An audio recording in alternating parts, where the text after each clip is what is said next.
In this way, he suffers one distress after another. But the purpose is, so then all those false shelters are taken. What's left? Krishna's lotus feet. Now, that's if they're devotees. Krishna shows special kindness to his devotees, sometimes, not always. Prabhupada said this was his case. And when he read this verse in the Bhagavatam, he felt such solace in his heart.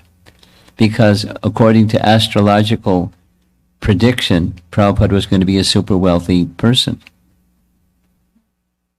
And it was done by a number of astrologers, and they said the same thing. And he was on that trajectory. And then the bottom fell out.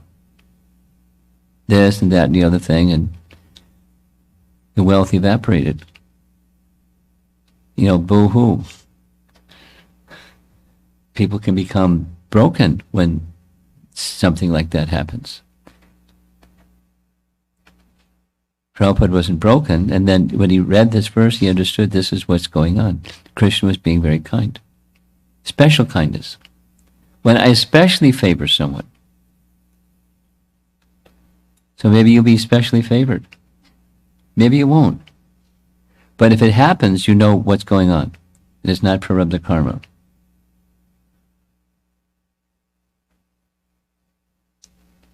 Conclusion, last slide for this chapter 3. An offensive devotee may appear to suffer more than a non-devotee. The Masterful Lord may send these sufferings with the plan to increase such a fortunate devotee's humility and his longing for the Lord. Now, it doesn't have to be wealth is taken. It could be XYZ. You turned upside down, and everything that was moving this way is now moving that way, and etc., etc., etc. Held by your heels, turned upside down and shaken. Sometimes that happens in somebody's life. I know some people that happened. It's Krishna's special mercy. It's not fun, but it's special mercy. It means false shelters are taken and there's only one shelter left. That's what happened with Sanatana Goswami. Yes? Yes. When Sanatana Goswami passed through Jharkhand forest and got these sores on his body, the whole series of things, and he had no other shelter but Lord Chaitanya. Anyway, it's a nice long story which I'm not going to go into. But Haridas Thakur understood. Lord Chaitanya arranged all of this to show special mercy to you, because when it was like it was nothing he could do, Lord Chaitanya embraced him and the sores were gone. It was like a miracle cure. He didn't want Lord Chaitanya to embrace him because smelly, yucky pus was smearing all over his transcendental body, and it was too much for him to even think about. But Lord Chaitanya would come and embrace him. And then one time when he embraced him, the sores just poof, poof. They were gone. And Haridas, after Lord Chaitanya left, Haridas said, you are such a recipient of, he arranged all this so that you had nothing except his mercy as your shelter. And then he cured you. It was just his transcendental arrangement to bring you to your knees. You got the mercy. There's no one that's the recipient of mercy like this. And what did Sanatana Goswami said? No, Haridas, it's you who are the recipient of Lord Chaitanya's greatest mercy. Because he appeared in this world to give the holy name, and you're the Acharya of the holy name. You are the greatest recipient of his mercy. So devotees talk like this sometimes with each other. They don't want to take credit for anything. They want the credit to go to another person. But it happens. So maybe you'll be very fortunate. Maybe you won't. Maybe you'll just be very successful. Oh, Maharaj, please give your blessings that I'll have success. How many times you heard during the class yesterday with the devotees in Tamil Nadu? Give your blessings, I'll be successful. That's not really what real blessings are. It's not necessarily real blessings that everything will be taken from you either.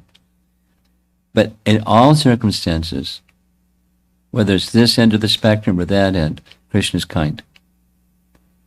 Always. And, you know, the way in which he bestows his kindness is completely on his terms. Know it for sure. Krishna is kind. And whatever happens in the life of a devotee, you may not see it at the moment, but later, with maturity, you may see this was Krishna's kindness upon me, although it didn't feel like that at the time. I wasn't mature enough to understand.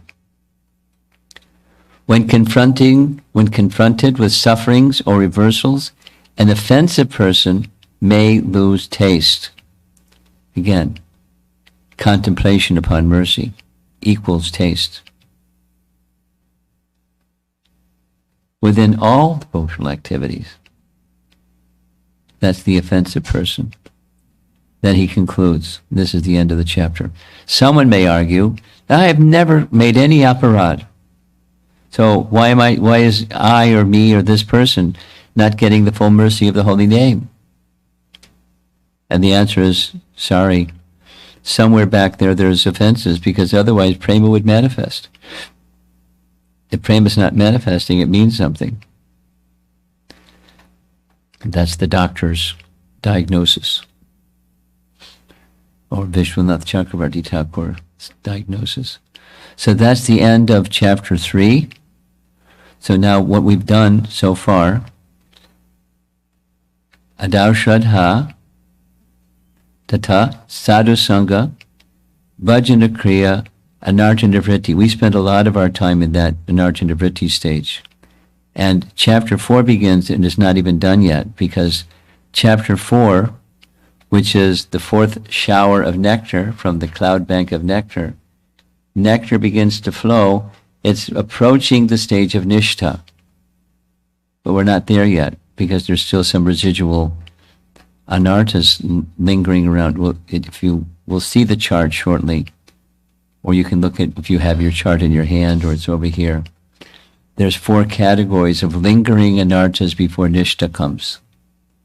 It's a big part of the unfolding of the bhakti creeper to get to this prema stage. So hang on, stay with it, and you'll get there. Faithfully, you'll get there.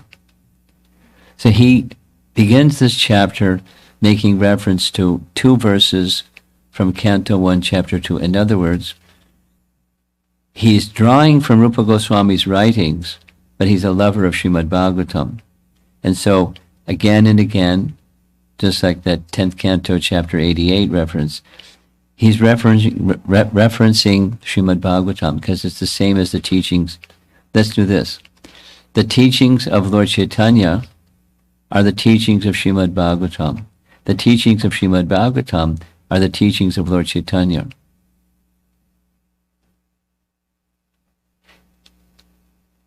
Listen to this, because the teachings of Srimad Bhagavatam are the highest, that means the teachings of Lord Chaitanya are the highest. A equals B, B equals C, therefore A equals C. It's slam dunk. That's Jiva Goswami's strategy in the Sandarbhas, by the way. So, and since the teachings of Lord Chaitanya are the teachings of Srimad Bhagavatam, therefore the teachings of Rupa Goswami are the teachings of Lord Chaitanya, which are the teachings of Srimad Bhagavatam. And therefore, Vishwanath Chakravarti is taking the teachings of Rupa Goswami and referring to Srimad Bhagavatam. This is the procedure of acharyas.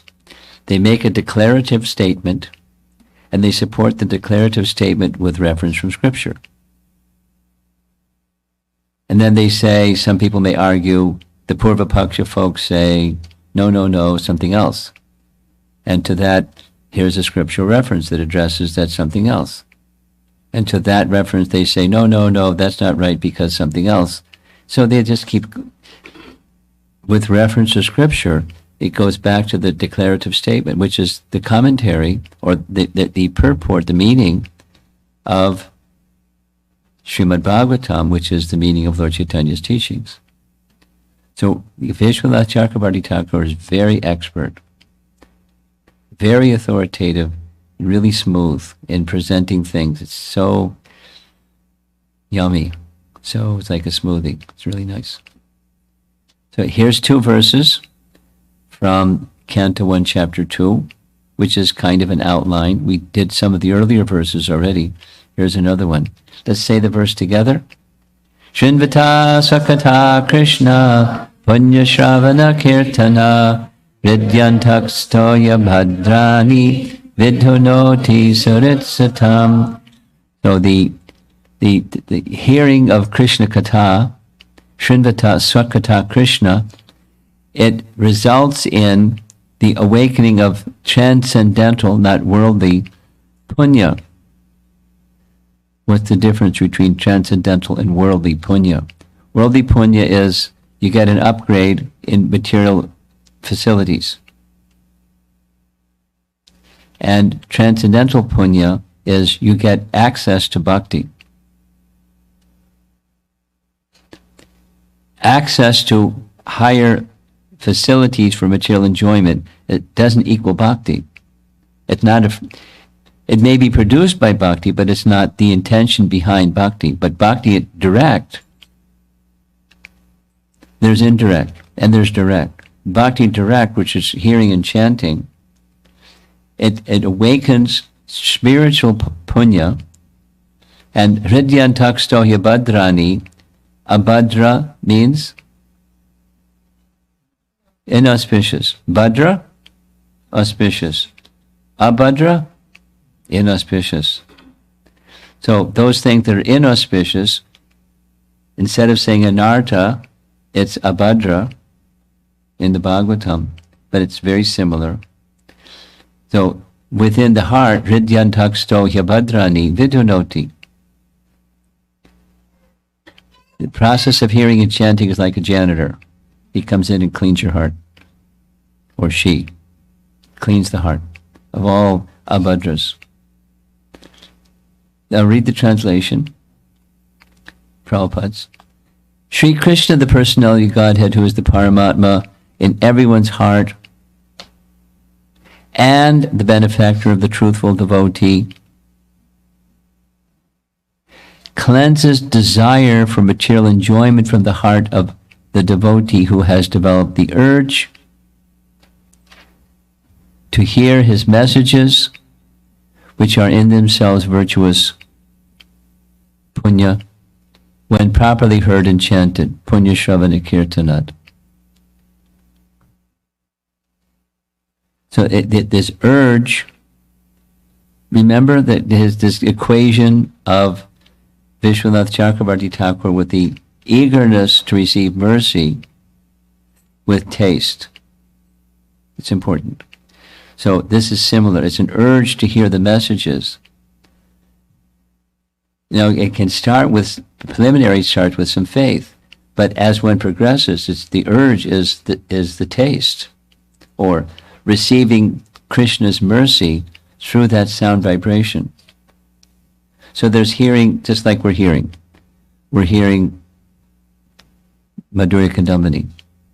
But what is it? It's Srimad Bhagavatam and Rupa Goswami's teachings, and it's topics about Krishna and loving attraction for Krishna. That's the sound vibration. And as one becomes further advanced, it's not just learning this and then that piece and then that piece and stitching them together, and then you get an algorithm or something. It's stirring the heart, cleansing of the heart from stuff, the clutter, the misgivings, the abhadras, the unwanted things, the anarthas in the heart, things that don't belong there, just by the process of hearing and chanting.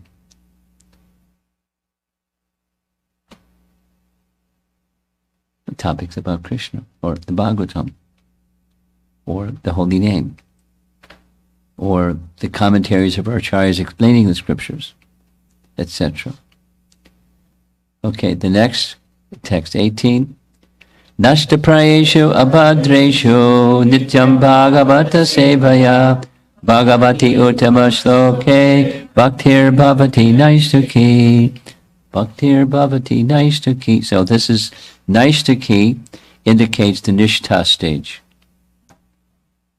Same verbal root, naishtuki, nishta. So bhaktir bhavati naishtuki, that stage bhavati manifests by this process of the abhadras. There it is in the first line again. The abhadras become nashta. But then comes this word in between nashta and abhadra, and it's prayeshu. It's a tricky word. It means almost. We had this discussion. Why almost? Well, it's just describing a stage. And you keep going and it's complete. But there's the stage where it's almost. That's the nishta stage. This verse is describing the characteristics of the nishta stage, where the abhadras have been almost removed, almost completely removed. That's what the definition of the nishta stage is. And how is it accomplished? Nityam Bhagavata Sevaya, service to the person and the book, Bhagavata. And the book, Bhagavati Uttama Shloke, then one can come to the nishta stage. Here's Prabhupada's translation from the Bhagavatam. By regular attendance in classes on the Bhagavatam and by rendering of service to the pure devotee, all that is troublesome to the heart, that's the abhadras, is almost completely destroyed, and loving service unto the personality of Godhead who is praised, Uttama Shloka, with transcendental songs, is established as an irrevocable fact. That is to say, the progress, if one makes this progress to the nishta stage, is never lost. May be covered, but it's never lost. You know that one. Whatever progress you make in spiritual life, it's eternal. May get covered again, but it's never lost. So here's the chart. Our friend, this chart here. So now you see in light letters there's anarjana vritti, and up above is nishta, and there's something in between. What's that something in between? There's more anarchas before you get to the nishta stage. And look at that. There's 4 categories. 5 categories. Shoo. So that's where our next topic is. The artists that made this drawing is just to follow Vishwanath Chakravarti Thakur's Madhurya Kadambini. It's a Madhurya Kadambini chart. It's depicting in graphic form his words. So there's 5. They go last of the anarchas in the heart. They go last, and they must go before the nishta stage is reached. So let's learn what they are. Approaching the nishta stage. Nishta means to be fixed. Nishta, nishta, fixed. Naishchalya means non-movement. Same root, verbal root. As long as anarthas are still present, one cannot be steady. There's unsteadiness, the mind, and bhakti, not yet fully nishta. One attains steadiness when the following persistent obstacles or faults, obstacles or faults are absent. Here's one. Falling asleep during japa, or during kirtan, or during class. When there's shravan going on, one becomes mentally sleepy. That means the attraction, that taste, that eagerness to go forward has waned. The fire has kind of subsided. Laya. Or distraction. We all know what distraction is. We don't need to explain it. So that's a stage of anartha within the heart that needs to be removed before nishta can be achieved. So we have a ways to go, right? Apratipatti means indifference or disinterest, stronger in spiritual topics. And two more, kashaya, bad habits. Maybe you know some people that have some bad habits, like, they get triggered with anger, or they get praised and they get proud, or they get angry when they don't get praised, or something. And it doesn't have to be all the time, but it's there, and sometimes it comes out. Now, what do you do when you see it come out? You don't put your hands under your hips and shake your finger at the person and scold them and say, "Shame on you. Get it together, Prabhu." Or in your mind, think like that. Don't do that. It's they're see the bhakti that's within, and this person is moving towards, like me, that also has some shortcomings and faults and some residual stuff inside, like me. So this person has some of that too. What can I do? How can I fan the spark of their bhakti? That's what you do. Then the fifth, these are residual anarthas to be removed before the nishta stage can be achieved. Rasavada. Now, this sticks around, this lingers. It's kind of like a bad odor. There's some place that's like dirty or contaminated or something, and you clean it, and it's really clean, sparkling clean. There's still this bad odor, if you know what I mean. So it's like that residual tendency lingering, a residual taste for material enjoyment, which it connects to the mind's distraction. That's vikshepa. That's more blatant. My thought while I'm chanting or doing some devotional service, my thought goes to some past exchange I had with somebody, and it was whatever it was, pleasant or unpleasant or regrettable or something. My mind is out to lunch. I'm not present with Krishna and my service to Krishna. My mind is wandering and I'm distracted. So this is similar but a little different. It's residual taste for material enjoyment. You don't have to necessarily go there, just that the mind tinged or tainted in that way has a tendency. So that's an impediment for getting to the nishta stage. Now remember the verse that we chanted together, Nashta prayeshu abhadreshu nityam bhagavata sevaya. Prayeshu is almost gone. That's the nishta stage. So almost gone means almost gone, but still some residual. And depending upon the degree, so it's, there's a little barometer inside your heart, a bhakti barometer, and it has to get up to a certain stage for this to qualify as nishta. And when you're qualified for nishta, it doesn't mean even if there's some agitation in the mind, you don't go there. Some thought appears in the mind.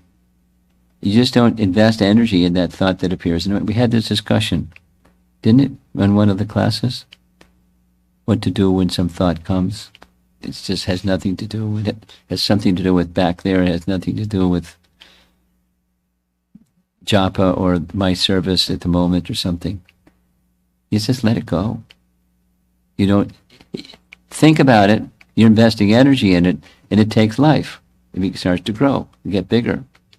So you acknowledge it. Okay, see you later. I've got a more important business. What's my important business? Bhakti. It's there, and just let it go. Let me just do a little sharing. Once upon a time, I was a college kid. A few lifetimes ago, feels like.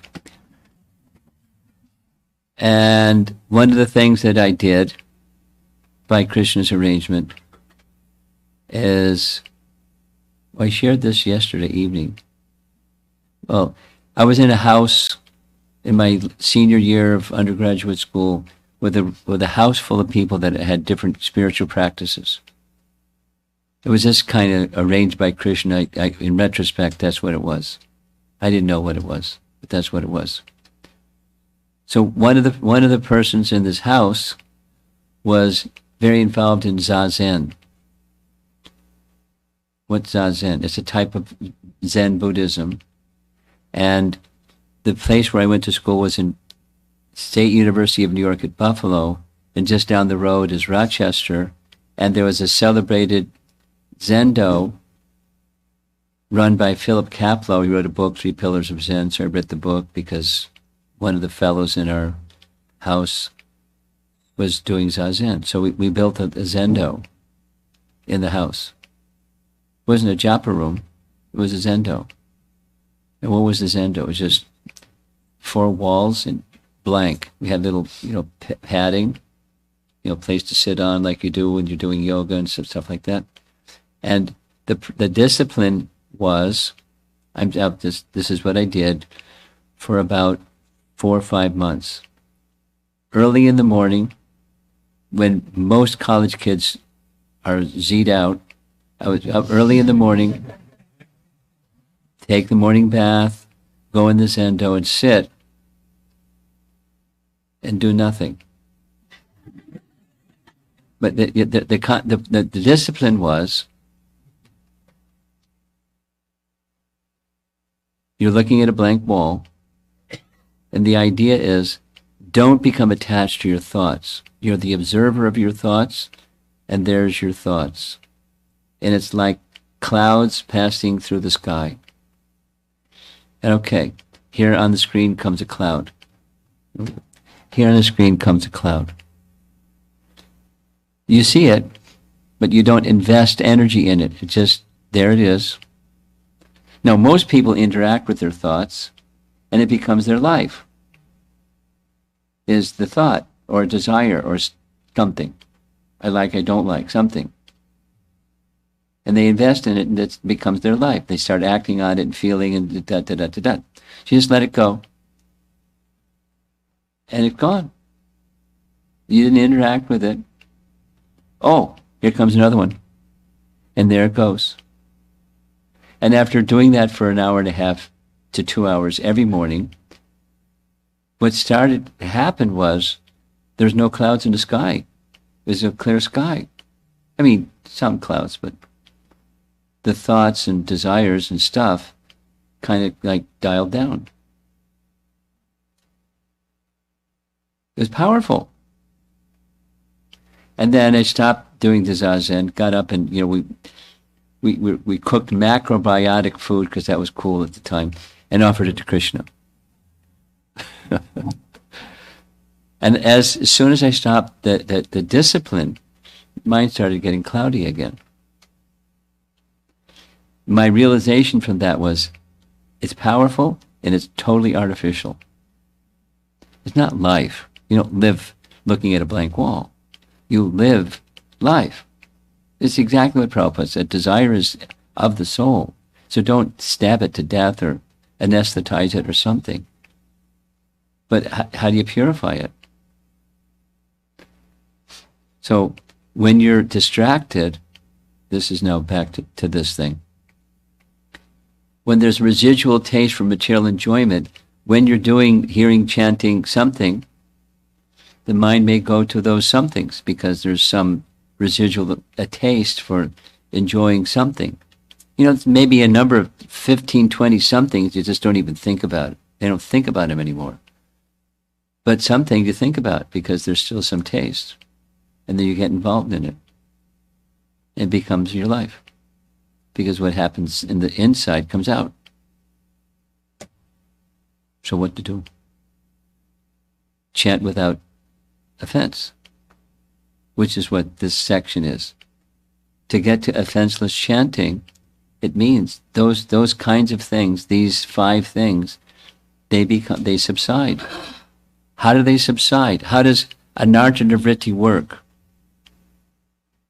Bhajana kriya is how it works. Say the same thing in a different way. Which comes first, the cart or the horse? Which comes first, the cart or the horse? The horse. The horse pulls the cart, right? Okay. So bhajana kriya pulls anartha vritti. We're not to become anartha vritti conscious, we're to become Krishna conscious. And to be Krishna conscious means bhajana kriya. What's bhajana kriya? We gave the definition a few times. You do your bhajana kriya nicely, the cart's going to get emptied out. Don't do your bhajana kriya nicely, and you're going to drag along some anarthas with you. Like it or not. It's just the way it is. So we need to practice sincerely and diligently, because some things go quickly and some things don't go quickly. And this number 5, you'll see it comes up again, even in the ruchi stage. There's still some residual. You know, we heard this word pervasive. What's material enjoyment? It's, you know, there's me and there's Krishna, and I turn my back to Krishna and there's stuff, and I want to enjoy stuff, and Krishna's in the back seat, or just not even in sight. That's material enjoyment. And it's a tendency, how long we've been doing it. Since time immemorial, that's a long time. It doesn't go easily. But to get to the ruchi stage, it has to dial down a bunch. More. Keep going, Prabhus. And how do you keep going? Bhajana kriya. With sincerity and with a sense of purpose. What's the purpose? Krishna should be pleased. When you're having kirtan, when you're cooking, when you're doing your deity worship, when you're chanting your japa, when you're reading the Bhagavatam, when you're hearing a class like this, Krishna is to be pleased. When I'm speaking, it's not about, you know, nice, clever presentation on something. Where there's purity is where Krishna is being, the intent that Krishna should be pleased.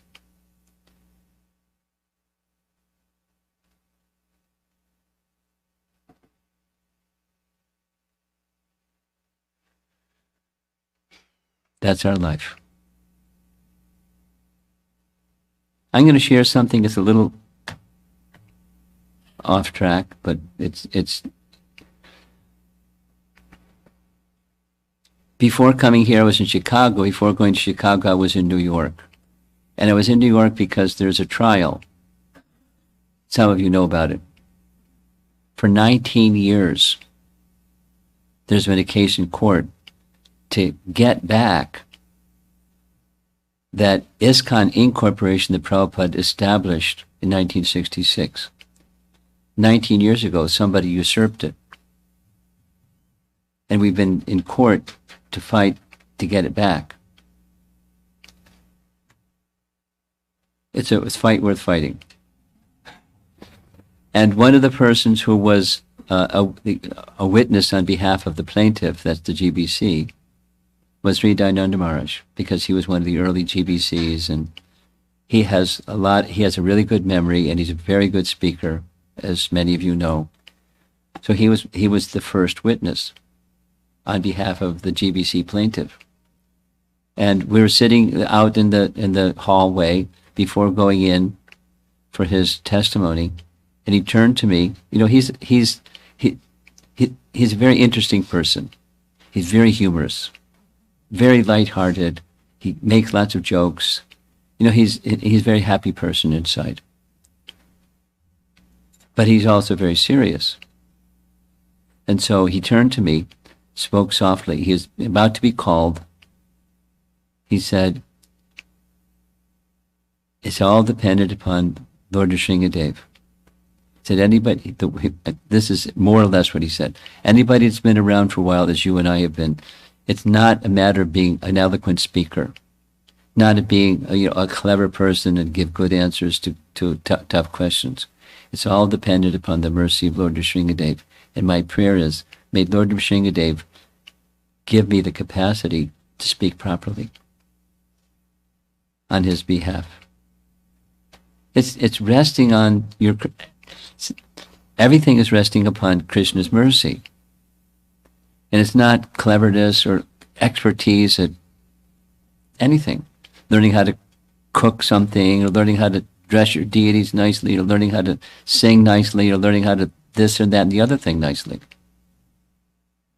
Just like right now. It's to the degree to which the listeners and the speaker are in their heart of hearts wishing that Krishna should be pleased by this, and that we get closer to that stage of our lives where it's Krishna and nothing but Krishna.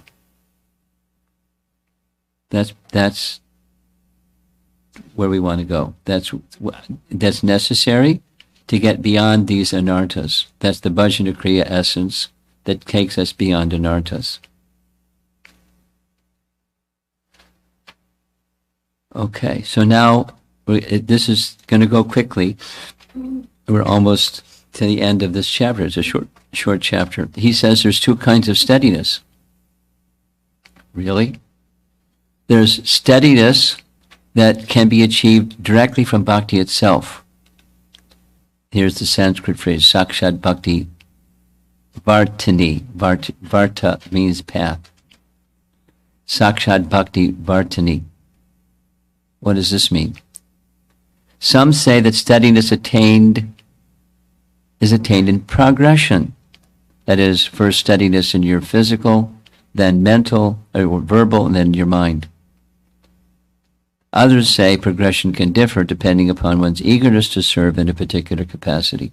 But bhakti, steadiness in bhakti can arise directly from bhakti itself, or steadiness may be achieved in elements favorable to bhakti. Favorable to bhakti. This word anukul. Anukul yasya sankalpa pratikul yasya varjanam. We accept things that are anukul, that are favorable. Anukul. Favorable to bhakti.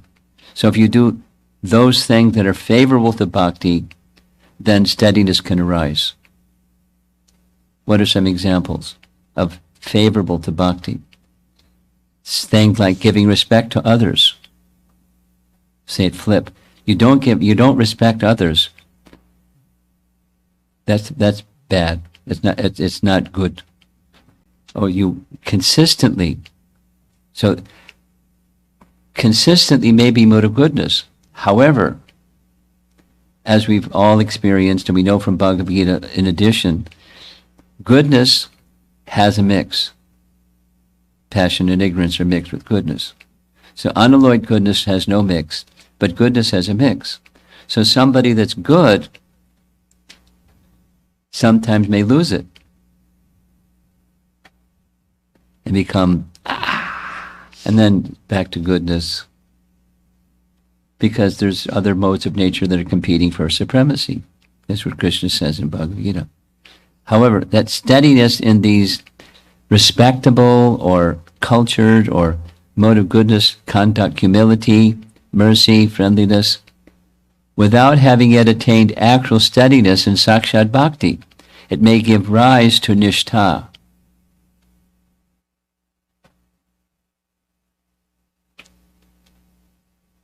What he writes in Vishwanath Chakravarti Thakur's book. Conversely, one may be arrogant or otherwise contaminated by residual effects of the lower modes while being fixed and steady in bhakti itself. Is that possible? Yes, it's possible. That is, those residual things will be removed by bhakti itself. So what's stronger than indirect is direct. Stronger is we're trying to become devotees. So we want to manifest good qualities, good character, and so forth. It's important for our own bhakti, what to speak of attracting people to bhakti, or being instruments as madhyamas to give bhakti to others. Suppose we give bhakti to others, and we don't deal nicely with the fellow bhaktas next to us. The person who sees that goes, whoa, I don't know if I want to be part of this. It happens, right? It happens, unfortunately. However, one who is wise, that's what this the concluding statement is. Only one who is wise and experienced can recognize the difference between steadiness that comes from bhakti itself, even there may be discrepancies, but bhakti itself will clear away the discrepancies, or merely apparent steadiness manifest in the mode of goodness characteristics. So bhakti is what we're after. The direct is what we want. And in the end, that's what brings us across the finish line, if we make it the stage of perfection, as the bhakti creeper unfolds. Is it clear? Good. I think this is the last slide. Here's some other features of the nishta stage. We heard earlier in the bhajana kriya portion, spiritualization of I and mind. In the nishta stage, it becomes pervasive. It's not complete, but it's pervasive. That means in all aspects of life. My sense of who I am and my sense of identification with mine becomes spiritualized. What's mine? My relationship with Krishna, that's it. My free will and my relationship with Krishna, those two things. That's mine. Traces of rajas and tamas may residually still be present, but they cannot act. Why? Because nishta, bhakti is steady, and if some residual tendency comes, it gets knocked over by bhakti when bhakti becomes steady, or it becomes reduced, or it may appear in a moment and then disappear in the next moment. Meditation, japa, only traces of other topics. Material attachments, still prominent.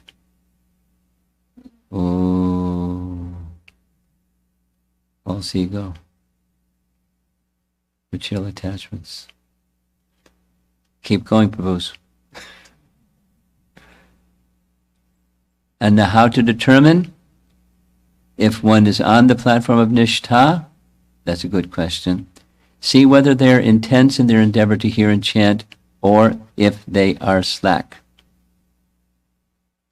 If they are steady, day after day after day, Vishwanath Chakrabarti Thakur writes, and intense in their effort to be attentive, that's the hearing part, in chanting, hearing and other forms of devotion, then anartha-nivritti will progress quickly, and offense-less chanting will be quickly approached.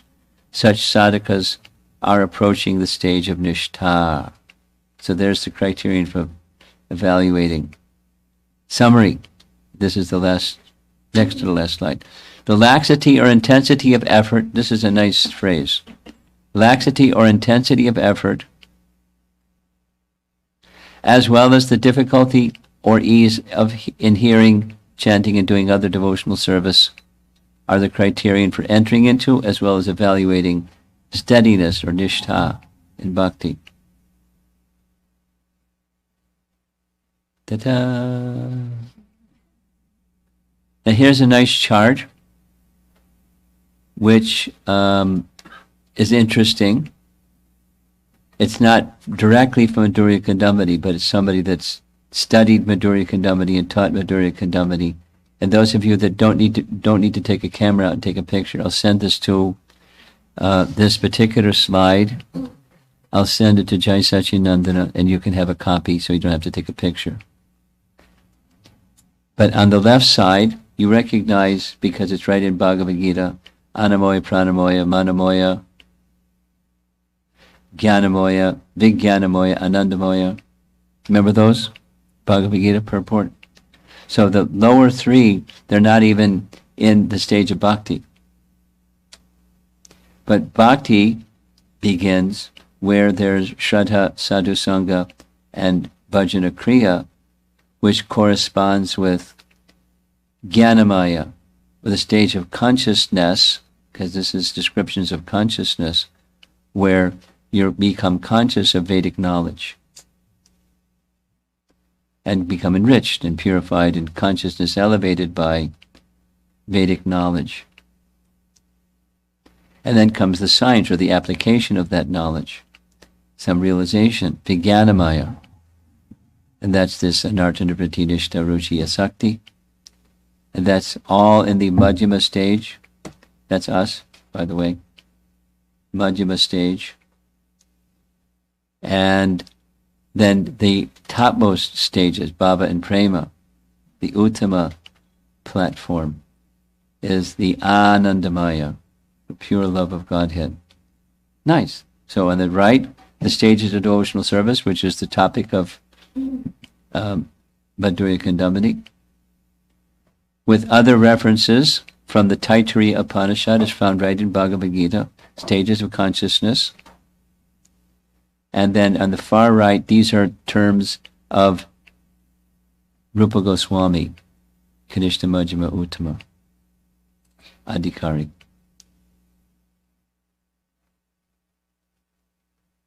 Okay?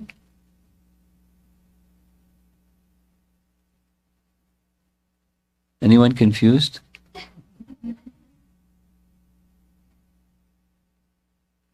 Pretty straightforward, isn't it? It's subtle, but it's pretty straightforward. Stages of bhakti.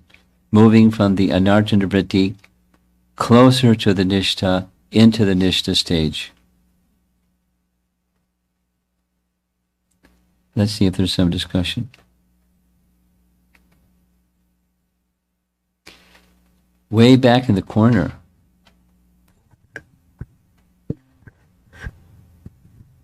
Hare Krishna Maharaj, thank you so much. So the Kleshagni qualities are repeated again in the Anartha-nivritti stage. The qualities of Kleshagni. The qualities of Kleshagni. Is that being repeated in Anartha-nivritti stage? So that is the residual of. Yes. It begins in a lower stage, but it's made complete. It's made more complete in the Anartha-nivritti stage.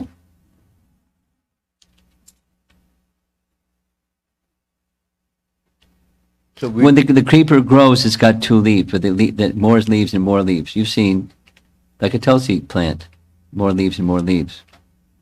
So any creeper, creepers, so it continues to remove kleshas, but the appearance is in the early stage, and then it continues making its influence felt. Does that answer your question? Okay, good. Thank you.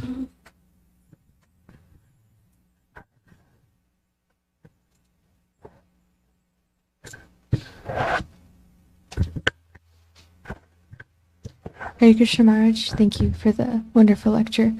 So in one of your slides, you were talking about how if there isn't an increase in prema, or if there's if there's stagnance in bhakti, there have been offenses that have been committed. Yeah. I'm not remembering it word for word. It's not my statement, by the way. I just put it on the screen, but it's Vishwanath teaching us. Go ahead. So at that point in time, if we're faced with that situation... Oh, we're always faced with that situation. What do we do? Especially if we don't know what offenses we've committed.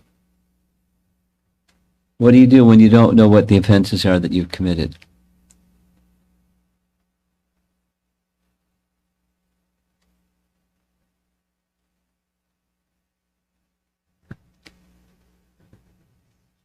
Well, first is taking introspection. That's just a mode of goodness response to anything. Introspection.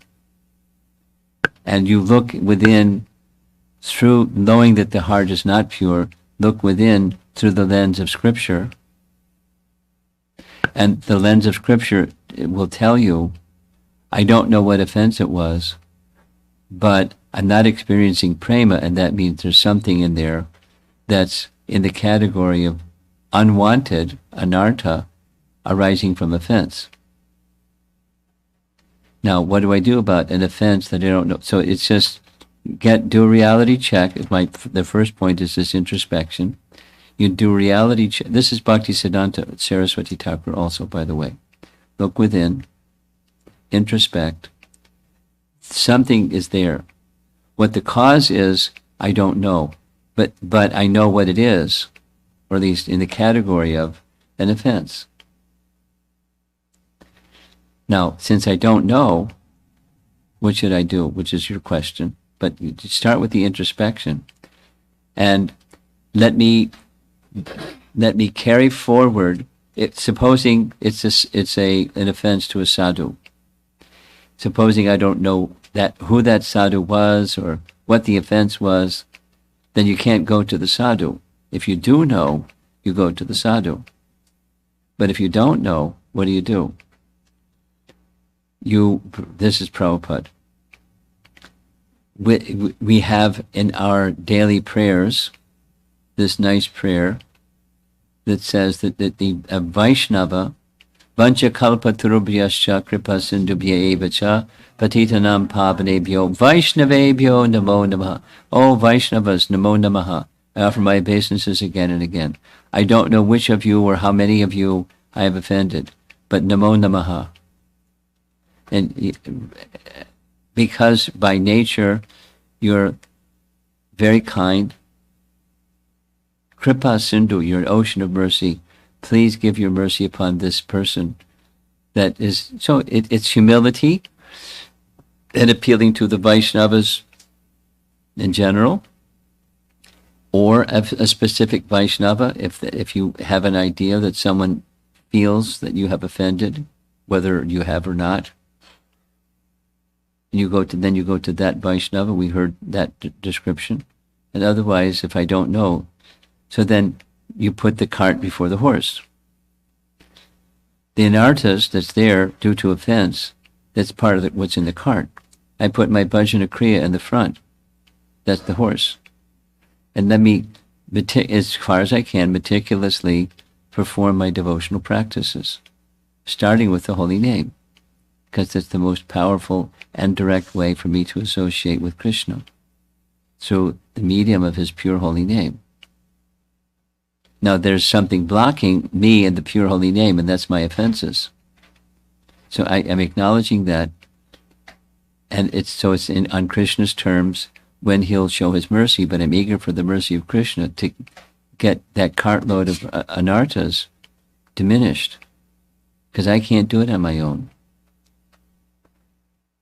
But what I can do is bhajana kriya nicely as far as possible, and acknowledge with humility there's something inside due to past offense. I don't even know what it is. So let me continue to offer my respects to those who are oceans of mercy, the Vaishnavas. Try to serve them, try to respect them, and never disrespect them going forward in time. Never do sadhuninda.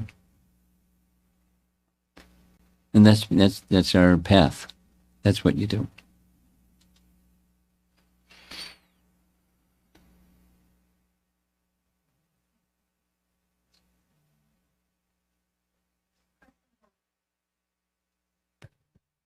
Hare Krishna Guru Maharaj, please accept my humble obeisances. Thank you so much for such an enlightening class today. It was intense, jam-packed with instructions on how to cross this seemingly unending anartha nivritti stage. Thank you so much. I have a question from the slide towards the end of anartha nivritti. Srila Vishwanath Chakravarti Thakur is clearly saying that for a devotee, the prarabdha karma does not exist, and all the bad things which are happening, seemingly bad things, are directly coming from Krishna. Is this correct? If you're a devotee, and you are a devotee, When misfortune comes your way, it's not due to prarabdha karma. Yeah. That's in Brahma Samhita as well. Okay. But it's not coming as a result of prarabdha karma. Okay. If not, then what's it coming from? Krishna's mercy. Huh? Misfortune is coming by Krishna's mercy. Yes. According to Brahma Samhita, that apparent misfortune is kindness because Krishna is uprooting the very root cause of your material existence. What's that root cause of material existence? Bhaktisiddhanta says two things: ignorance and vicious activity. Now, vicious activity can mean all kinds of things, but that which is detrimental to you and to others, unknowingly due to ignorance. But ignorance influences ignorant activity. So, the misfortune for you or for a devotee, I know some devotees that have undergone recent misfortune. What's that? Krishna's kindness. How so? It's misfortune. The root cause of material existence is ignorance. And Krishna's he's assisting us to uproot ignorance by removing our ignorance. What's our ignorance is like false shelters and desires that are ignorant desires. Krishna's being very kind. He's taking them away.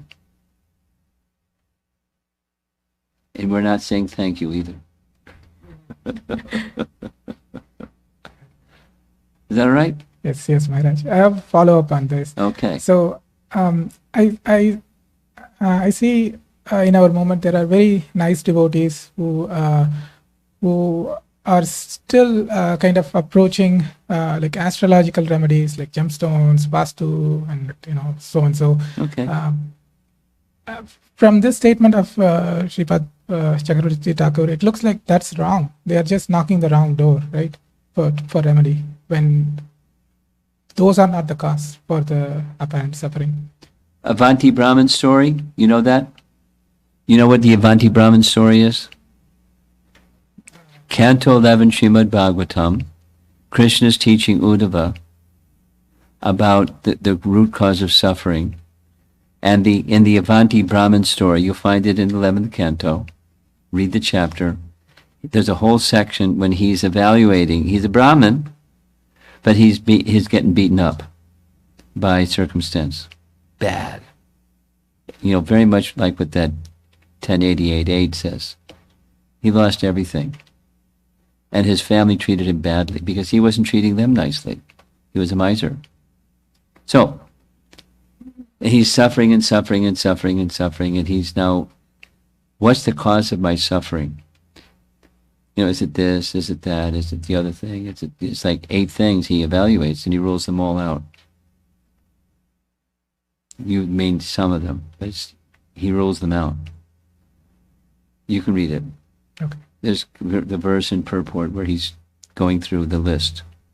Then he concludes, it's suffering because of my mind. And then the mind is contaminated, so the mind has to become purified. And then the misfortune brings purification because I have no other shelter. My mind is certainly not the shelter. And the circumstances are also not shelters. So what's my shelter? When the mind takes full shelter of Krishna, that's the right answer. And then there's, whatever the circumstance may be, it's okay. Because what can't be taken from you is your relationship with Krishna. That's your shelter. You're a subordinate. This prayers of Prahlad from yesterday. He's the master. I'm the servant, and there's nothing else. And that's my shelter. That's who I am, and that's my life. And no one can take that from me. Circumstance, nobody, nothing, even Krishna. That's mercy. Thank you, Maharaj. I have one last question, which is slightly outside the topics we have covered. So we are following Vaidhi Sadhana Bhakti, in which we are progressing through the different stages. So at what stage do we qualify for Raganuga Sadhana? You become it's very simple.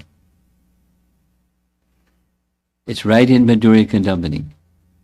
When those two leaves manifest, there's a rough and there's a smooth side to each leaf. One is Vaidhi and the other is Raganuga Sadhana Bhakti. They happen for followers, I'll say it slowly. For followers of Rupa Goswami, it's part of what we're doing already. Could you say that again, Mara? Sure. As followers of Rupa Goswami, what we're doing is it's included already. And so the eligibility is it's already there. And as you and I and any one of us mature, our attention may go more to this and less to that.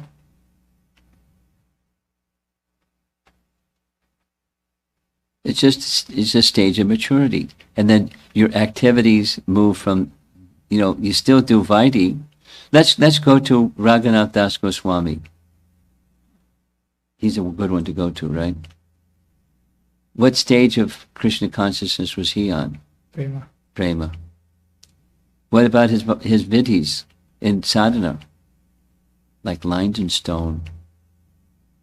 Right? Yeah. He didn't like check out in Vaidhi Sadhana Bhakti and just go to, Prema Bhakti or Raganuga Sadhana. And then he wrote books on helping us to understand how to get there. And one of those books on how to get there, which is your question in eligibility, it's Manashiksha. And it's there from the very get-go. And it becomes more prominent as one progresses. And then the sign of progression we heard right here in this today, the eagerness for hearing. And then there's certain topics for hearing. Specifically, Raghunath Das Goswami says hearing about the very intimate associates of Lord Chaitanya, like Rupa and Sarup Damodar, and their absorption. Look up to those personalities, and what are they doing? And that's Raganuga, that's Ragamarg. But so when your attention goes there, it doesn't mean you start paying less attention to your vidhis of Vaidhi Sadhana Bhakti. Check out in Bhagavad Gita. And go to something. You follow? Yes. Okay. Good. Give the microphone to him. Hare Krishna Maharaj. Thank you so much for your kindness on explaining all these things. I have a question regarding these 6 stages. So, Annamaya, Pranamaya and Manomaya, so those are material consciousness. So, I think so everyone will need to start with the Annamaya kosha. That means eating the food. Well, that's like a child. Constant. Well, a child is Annamoya. They pick up something, it goes in the mouth. Isn't it? Yeah. Annamoya. Yeah. Their brother's shoe, it goes in the mouth. And then they learn, no. Shoes go on the feet and food goes in the mouth. Oh, okay. So, is that means the stages which we need to follow that way? I think so. The filtration. The earlier ones we follow anyway. Freud calls it oral fixation. It's his way of saying. Like I think somebody will eat different foods, kind of things. So like meat eating, those kind of. Well, things, that's something else. Yeah, That's a purification of Annamaya kosha. Is no, that the way? It's not yet. It's not yet. These are stages of consciousness. When the distinction, the faculty of intellect, which is to tell this from that. IQ tests. Check it out. Here's a series of 4 things. Which one doesn't belong? It's just discrimination. And their trick Some are easier, some are. It's just a testing your capacity to discriminate one thing from another thing. That's what intelligence is. In the wholesome sense, not the derogatory sense. Discrimination, discernment. So, which foods to eat? Nature, on one hand, says lions eat this and pigs eat that, and so forth and so on. They don't have to go to school to learn it. But the human form of life has capacity for discernment beyond just the urges of the body. And so that falls in this next category, the Jnanamoya, where you make distinctions. Okay? That answer your question? No. In foods itself, there are multiple types of foods, right? There are Rajasic, Tamasic, and so Sattvic that's foods, knowledge. Animals don't have that. And those that are animal-like, they don't have that. When one gets that discernment capacity, that's human life. Yeah, if you eat sattvic food, then only your mind will be purified, right? So that means like you will be able to, if you want to reach the next level, and your mind will be purified by eating the purified foods only. Well, it's not that. I mean, I'm not. It sounds like what you're saying is, when you're discerning what to eat, then that is affecting the mind. When you go to higher levels of consciousness, the anamoya, pranamoya, vijnana, they get in alignment naturally based upon discernment or higher faculties beyond the mind. The mind becomes impacted, the body becomes impacted, the mouth becomes impacted, the senses become impacted, but by higher consciousness. So the Jnanamaya is the higher consciousness factor. Yeah, but reaching that Jnanamaya kosha, so you may have to first initially purify your lower levels of the things, right? Is that not the way, Prabhuji? Just to clarify. Yeah. I'm not sure what you're saying. I mean, what's your interest in asking this question? Our interest, as far as these 6 stages of consciousness are concerned, there's that lower stage. 3 are lower stages of consciousness, according to this chart. 3 lower stages of consciousness are where there's no discernment that's scripturally based.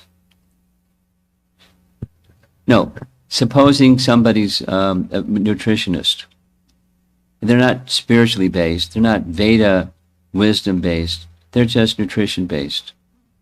And they say, these foods are good for you. Some people will say onions and garlic are good for you. Right? Nutritionists, some may say like that. It's good for you because. Or at least on occasion you should do this because. So, it's without Vedic wisdom. So they may say something that goes in the direction of, look, your intestinal system is not built for digesting meat, so don't eat it. So, it has nothing to do with higher consciousness. This stage has everything to do with higher consciousness. The Jnanamoya stage. And yes, will it affect the mind? Yes. But it's based in higher consciousness. That's come from the Vedas through sound, transcendental sound. Not just experimentation and speculation and all of that. Thank you, sir. Okay, I see 2 hands, and then I'm going to try to wind up. Hare Krishna Maharaj. I have a question on the same slide which Jayanithai Prabhu was referring to, that the devotees, when they have some not so good situation in their life, it's not because of prarabdha karma, but because of mercy of the Lord. So when does that, so usually who are not devotees, they do suffer the things because of their prarabdha karma.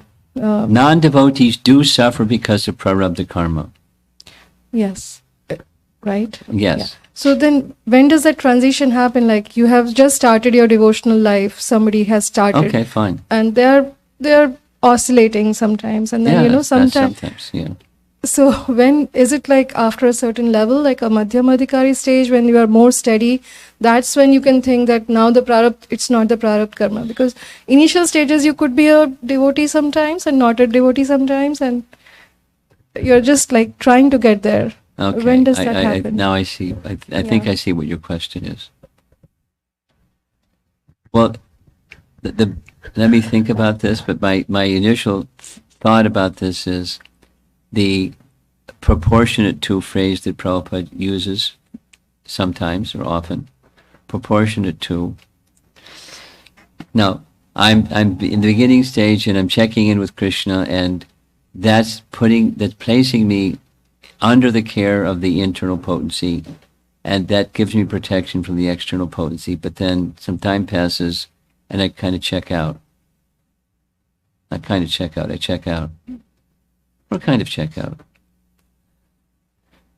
So now what happens? That's your question. Is the external energy now in effect, although I did some devotional service, but I've checked out. Then I want to check back in again, and so it's proportionate to one's submission.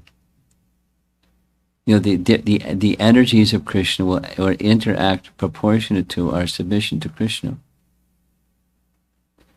So that's the best answer I can offer at the moment, anyways, is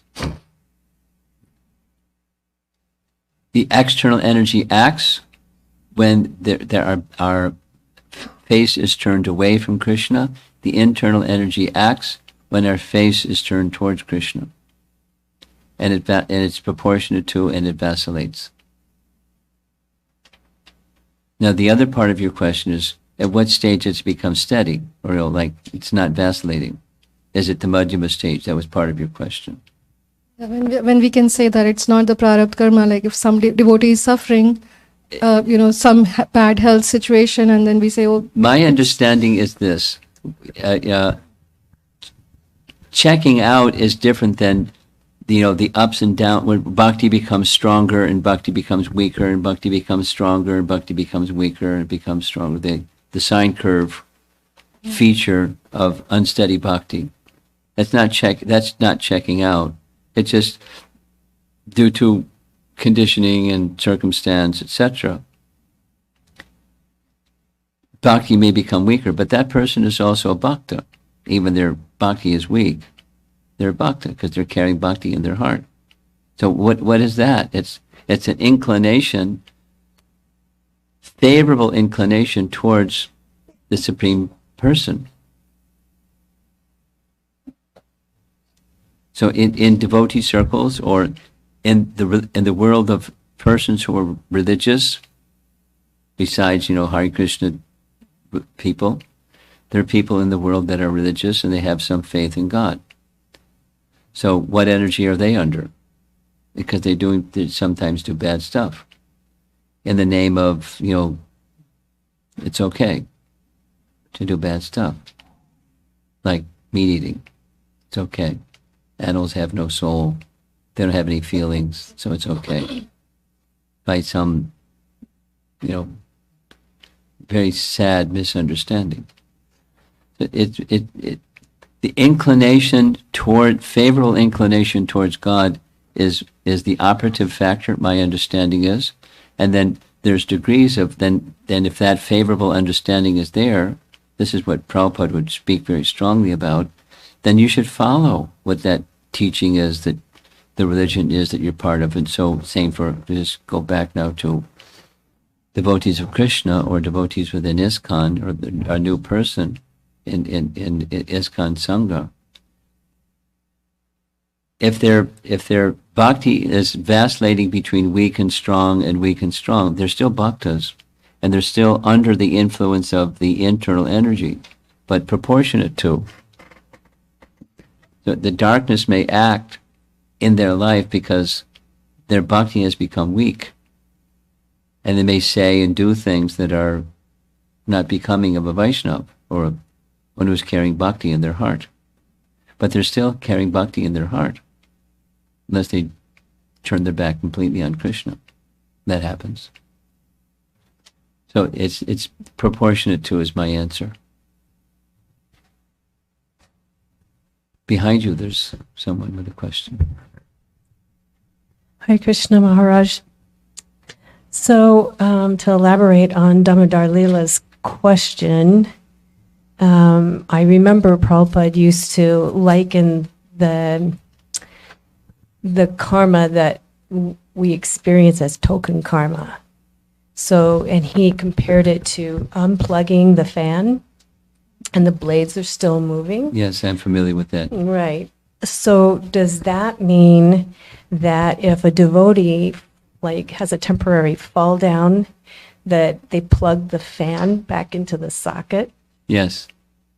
So here's a very simple verse from Brahma Samhita that sums it up for me, at least.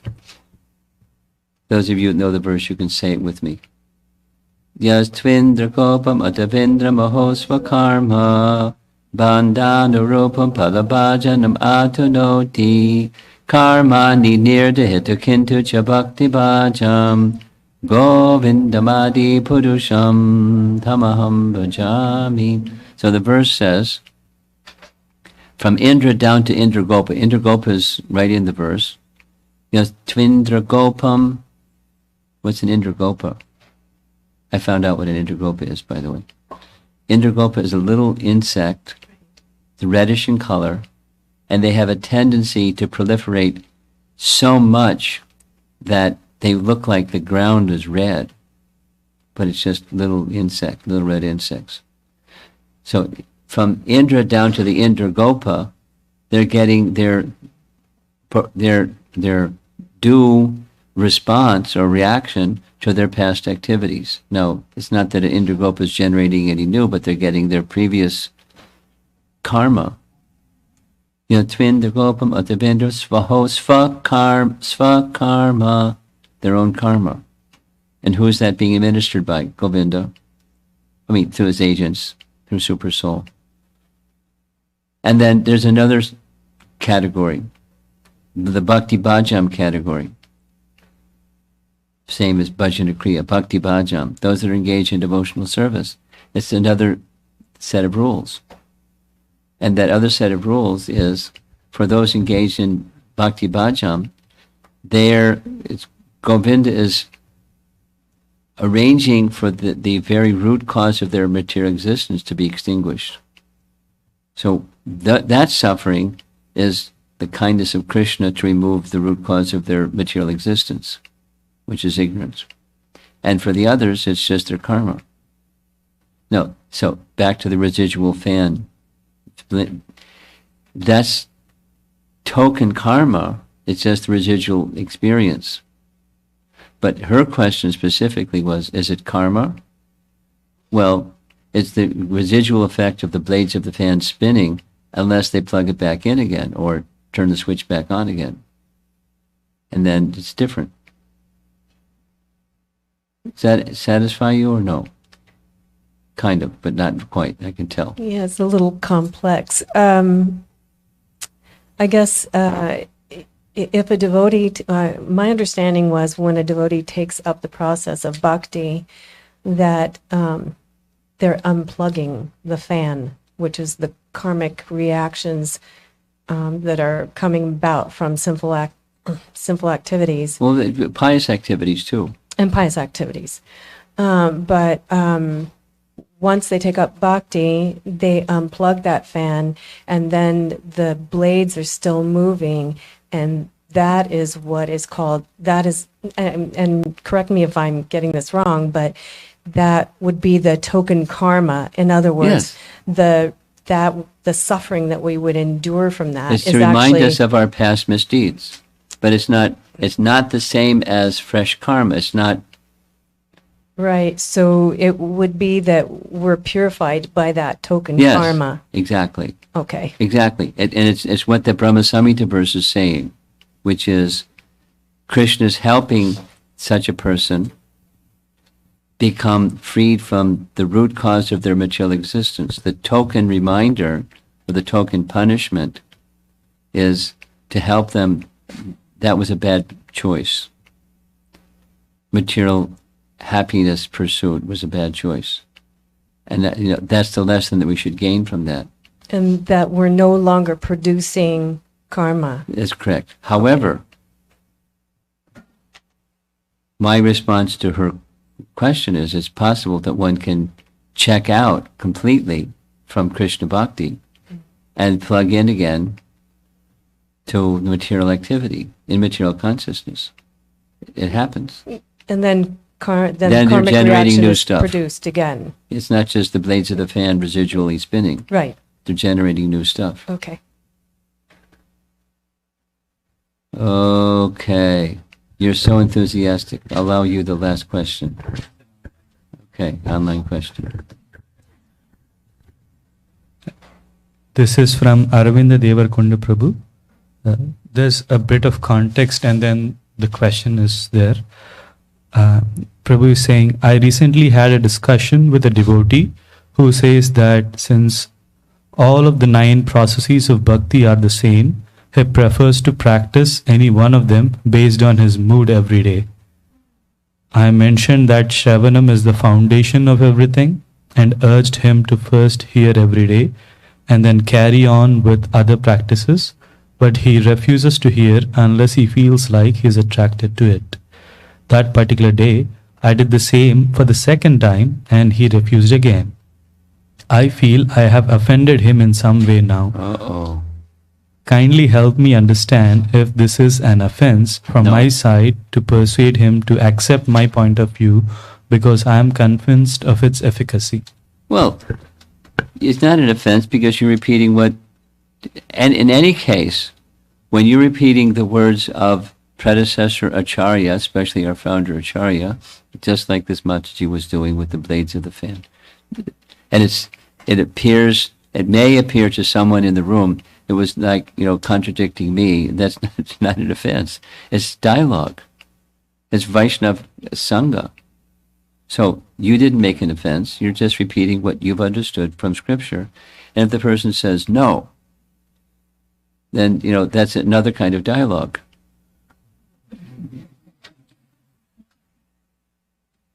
No, it's not an offense. And, it's not to say the other person is offensive either. It's just a different kind of dialogue. So don't judge them, don't judge yourself. Stay at the lotus feet of the previous acharyas and make your best effort to make transparent representation with the intention that you in exchange with this other person or persons, wish to get closer to truth. There's some Sanskrit terminology about different kinds of dialogue, but go in that direction. There's nothing offensive about that. That's what Vaishnavas are to do. Katayantas chamam nityam tushanti charamanticha. That's what we're supposed to do. Srila Prabhupada ki jai.